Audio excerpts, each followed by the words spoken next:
पहला national Herald के मामले को लेकर राहुल जी से लगातार 5 दिन पूछताछ हुई। दूसरा मुद्दा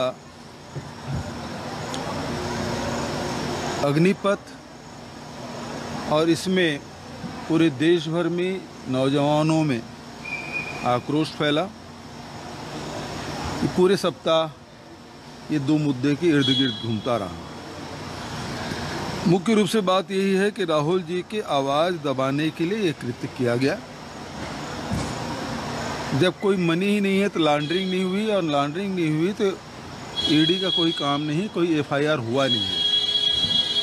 लेकिन परेशान करना है, पार्टी को बेफूट में ले जाना है और नेता को दबाना था। लेकिन न पार्टी झुकने वाली है, न हमारे नेता दबने वाले हैं। दूसरा मुद्दा नौजवानों का है।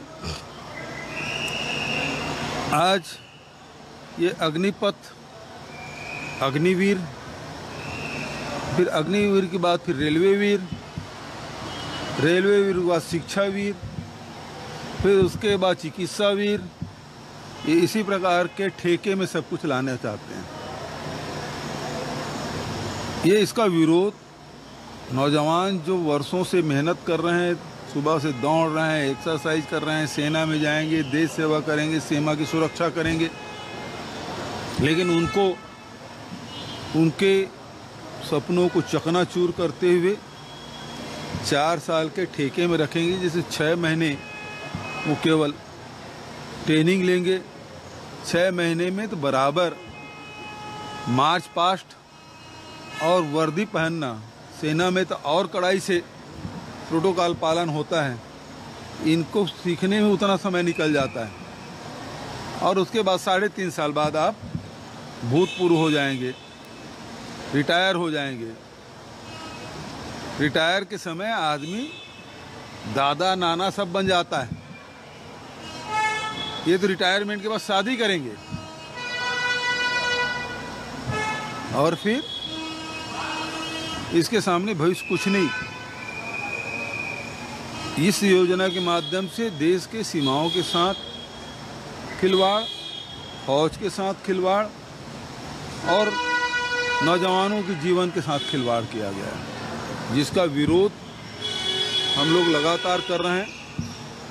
और जंतर मंतर में भी धरना दिए, और अभी 27 तारीख को प्रत्येक विधानसभा में धरना प्रदर्शन किया जाएगा। मैं खुद भी पाटन विधानसभा में रहूँगा, अपने विधानसभा में सबको रहना है, मैं अपने विधानसभा में रहूँगा। सारे विधायक अपने अपने विधानसभा में, जहाँ विधायक नहीं है वहाँ फिर पार्टी के पदाधिकारी ये लोग जाएंगे, लेकिन अपने अपने विधानसभा में सब रहेंगे।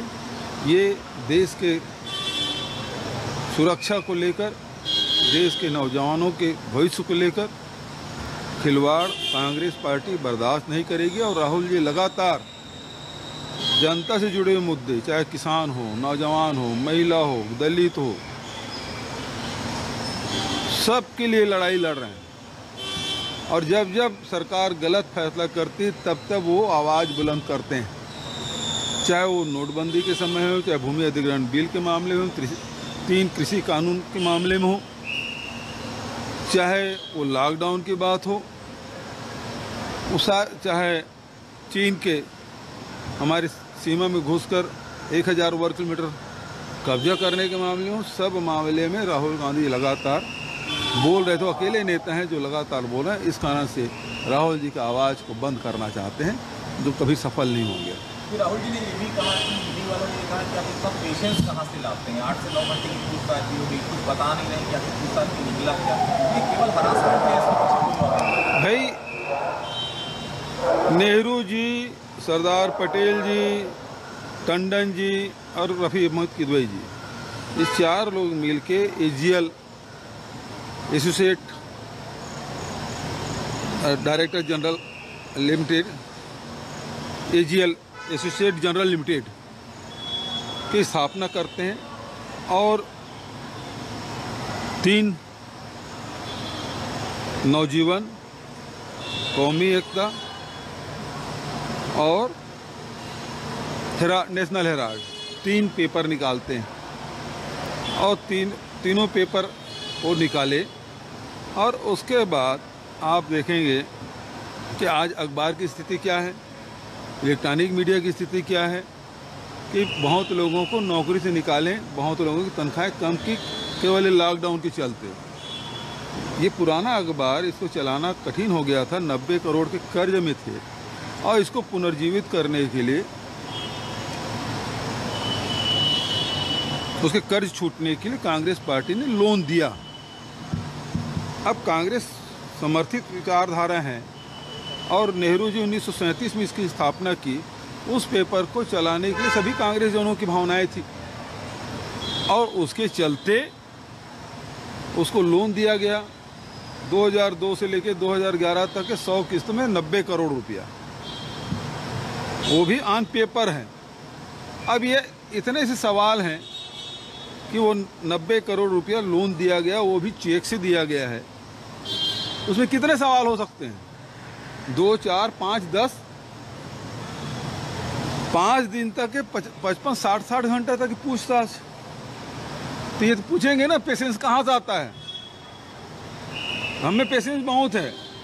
देश की आज़ादी की लड़ाई हमारे पूर्वजों ने, पुरखों ने लड़ी, तब उनको ये भी पता नहीं था कि देश आज़ाद भी हो पाएगा, लेकिन पूरी अपनी जवानी कुर्बान कर दी। चाहे वो लोकमान्य बाल गंगाधर तिलक हो, चाहे महात्मा गांधी हो, गोपाल कृष्ण गोखले हो, चाहे वो सरदार पटेल हो, चाहे नेहरू जी, सबसे ज़्यादा नेहरू जी जेल में रहे 10 साल।